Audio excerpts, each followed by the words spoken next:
สดีค่ะทุกคนวันนี้นะคะเราจะไปตกปลากระพงกันที่บ่อ BN กระพงซิ่งรังสิตนะคะ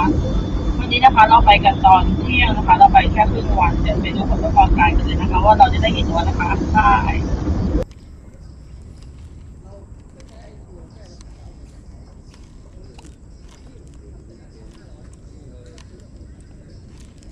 เราได้วัดเนี่ยเราได้ก่อนแล้วว่าท่านได้นี่เราก็ได้วัดนี่แหละเราได้มือเลยมือว่าอะไร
ตัวแรกนะครับกับการัน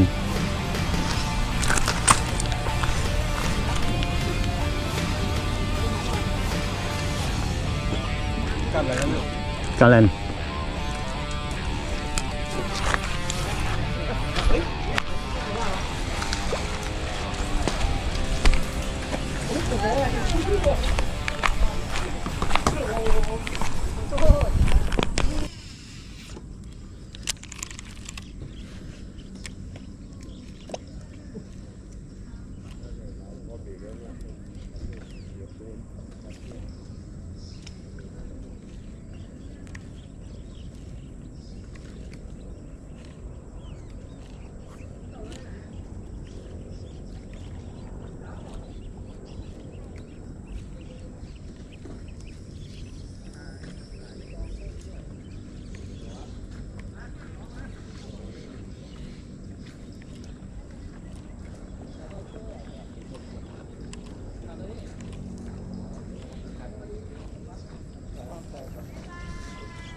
ต่ออีกแล้ว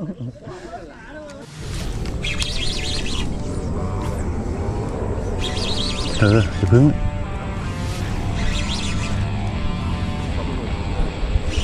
อย่าพึ่งเหมือนมาก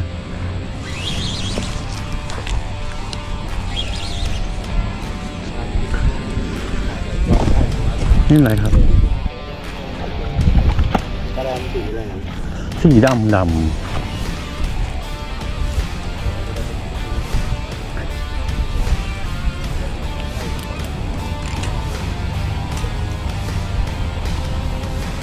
เพิ่งหมุนมากเธออย่าติดอย่าติด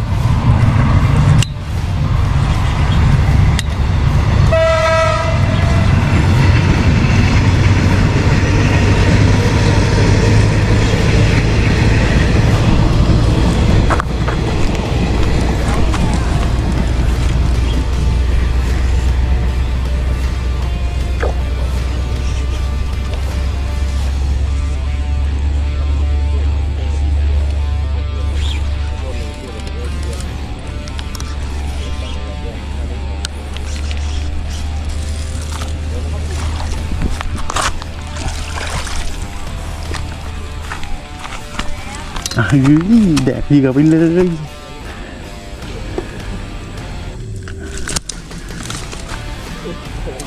แล้วนะครับตัวที่สองเอาไปอีกแล้วเหยื่อหายไปแล้วตัวหมาน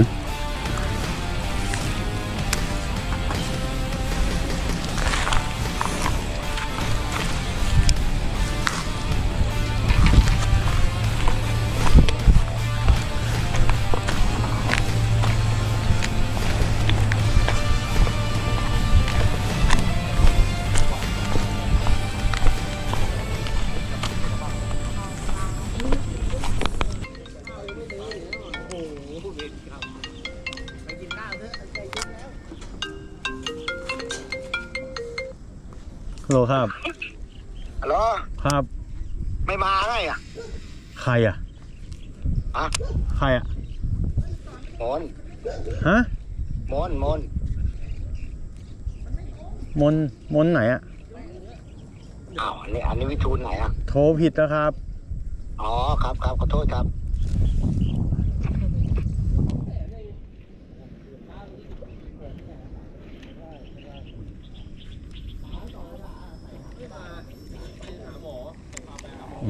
หนูต้องทำแอคชั่นข้างหน้าดิ หนูจะรู้เลยว่าแอคชั่นเป็นยังไงหนูหมุนขึ้นมาดูดิ เห็นไหมเดี๋ยวต้องย่อนเมน้ำดิ แล้วยกเบาๆอ่ะ ยกเบาๆดิ ต้องยกเบาๆเนี่ยเป็นเกมครับ ใช้เวลาเคาะ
เบ็ดพันแกะก่อน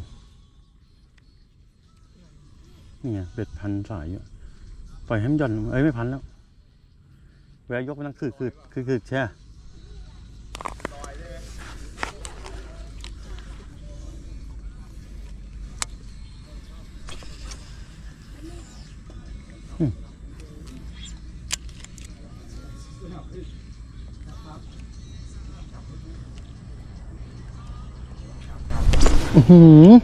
อยู่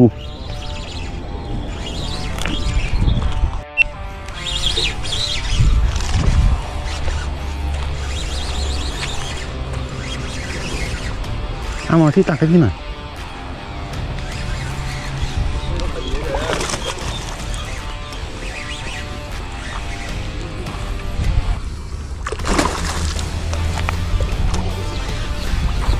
จุ่มคันสวิงด้วยดิจุ่มล้อเดี๋ยวกัน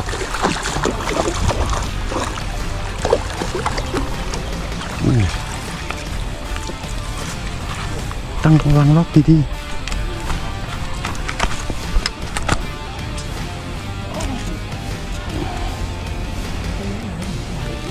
เดี๋ยวตัวหนูด้วยและไอ้การแลนตัวหนูด้วย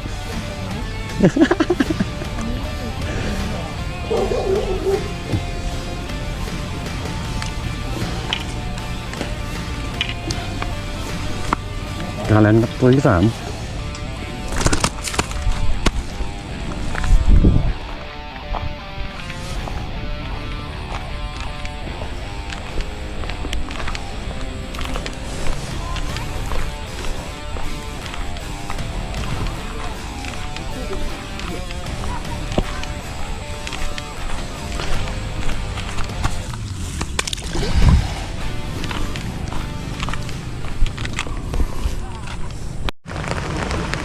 บรรยากาศไม่ดีนะครับวันนี้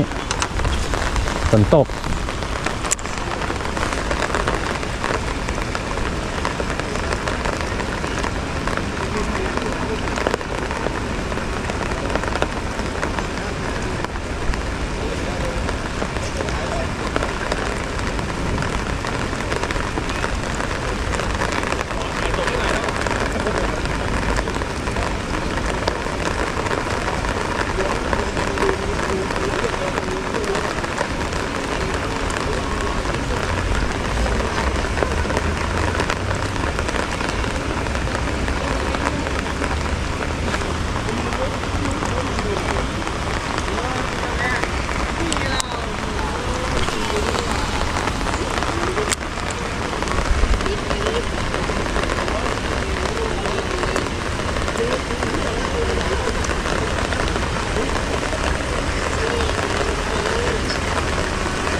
เราตกกันมาครึ่งวันแล้วนะคะแต่ตอนนี้อากาศไม่เป็นใจเลยค่ะฝนตกหนักมากทุกคน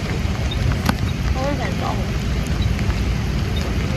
ตอนนี้นะคะเราได้ปลากระพงอยู่3 ตัวนะคะดีค่ะที่ไม่แห้ว